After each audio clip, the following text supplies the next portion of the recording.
To call Chuck Blazer a larger-than-life character would be a gross understatement.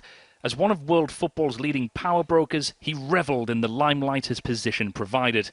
He only travelled in first class and stayed in five-star hotels, and he enjoyed being photographed with presidents and royalty. But now this businessman with a love of parrots has exposed some of FIFA's dirty secrets. In testimony given in 2013, he said, "I and others on the FIFA Executive Committee agreed to accept bribes in conjunction with the selection of South Africa as the host nation for the 2010 World Cup." He also admitted accepting a bribe in conjunction with the selection of the host nation for the 1998 World Cup, which ended up being held in France. South Africa deny they ever paid a bribe. Former FIFA Vice President Jack Warner, who worked closely with Mr. Blazer, is said to have been the recipient of that money.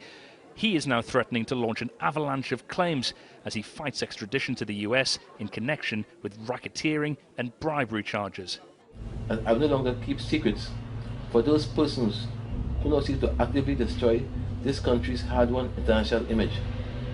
And at the age of 72 years old, I have no intention of allowing them to deprive me of my freedom. Well, this is the Bauer au Lac Hotel in the centre of Zurich, and it's here last Wednesday that those dramatic dawn raids took place by police that sparked this most recent crisis for FIFA. But back in 2010, it was also the venue for where FIFA executives were courted and lobbied by all those nations who wanted to win the right to host the 2018 and 2022 World Cup. Russia and Qatar prevailed, but there are now question marks over those decisions. FIFA insists both tournaments will go ahead. Qatar insists it has done nothing wrong. And Russia too remains defiant. Blatter is the president of FIFA, and he has always maintained warm relations with Russia.